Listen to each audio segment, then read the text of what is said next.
Good morning. So you've decided to make your own coffee. Great idea. Let's get started. Power on the machine here. I've pre-made you some 18-gram little containers of coffee. Now during testing, I learned that this doesn't pour well into the grinder. Beans kind of bounce everywhere. So annoying, but you should put it into something with a easier to pour spout like this cup when grinding. All right, pieces, parts. You'll need your distribution and tamping device, this thing, ready.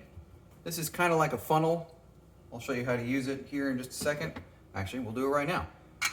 Boom, there's your funnel. I like to leave that right there. Here's for your milk. You want your milk to be as cold as possible when you start steaming, so we're gonna leave that empty for now. And we're gonna go ahead and get started.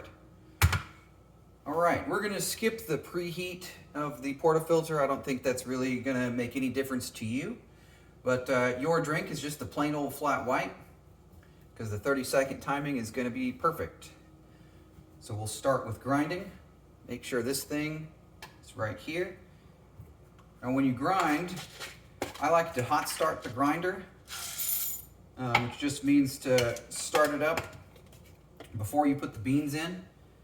And when you do pour the beans in, go pretty slowly. You want to slow feed it.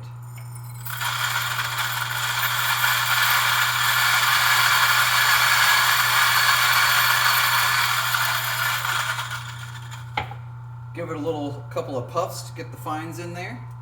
Boom, done. All right, here's your ground coffee, already measured.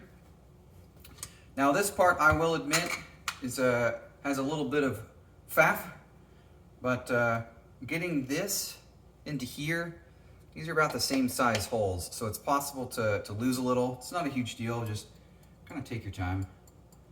Give it like 1 million little taps.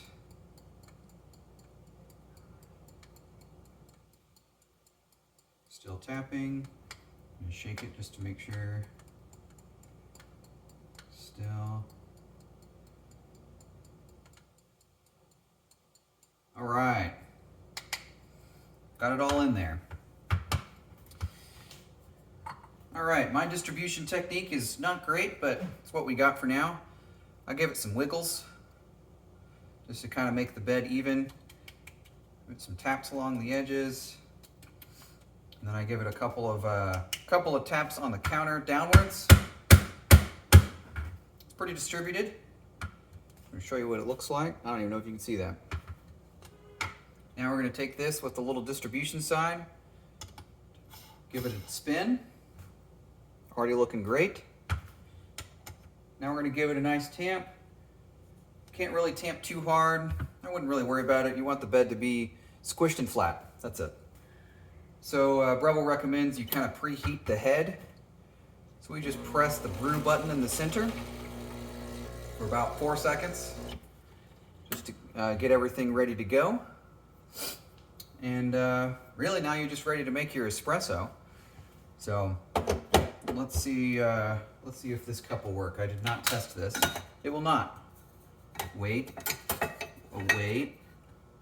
Ooh, all right, well, your mileage may vary, but now you just press brew. We're just gonna let it do its thing.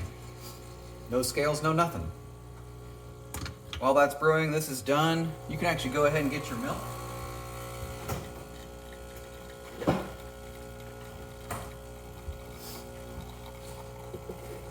For your milk, there's these little lines in here. For this cup, you want it just in between the two. You don't want your milk anywhere above the spout. With the automatic frother, it's not really that risky of rolling over it, but yeah, just put it in between those two marks. And you should be good. Now you gotta get out your cup the way you put it in. Ooh, look, it looks beautiful in there. Damn, shazang. All right, give that a smack. I like to clean the group head afterwards. Just give it a couple seconds again. Wipe it off. You can see some coffee there. All right, here's the fun part. All you gotta do, put this thing in here. You wanna set it on the sensor. It'll kind of tell you where to put it, but the steam wand is gonna be closer to the end that's near you. And you just press go.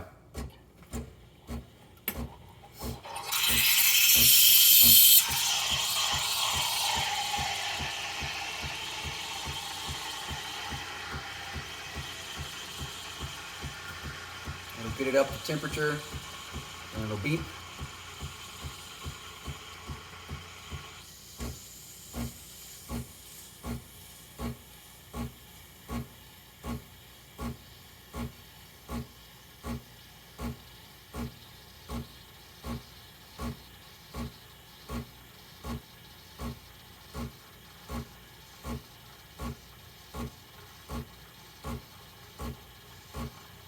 This is probably one of the best parts of this particular machine is how well it auto froths.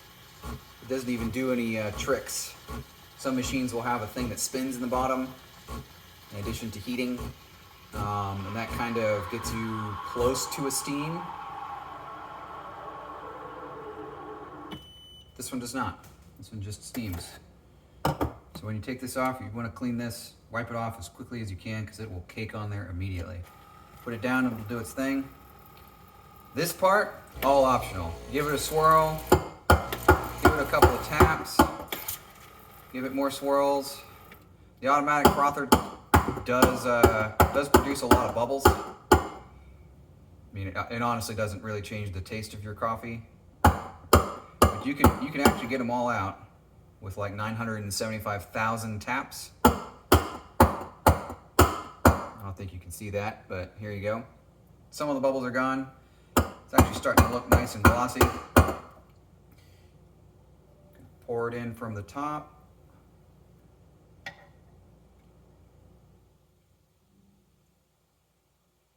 you a nice little stupid heart. Looks like shit. There you go. But probably tastes excellent. Hold on. Damn. All right. Enjoy.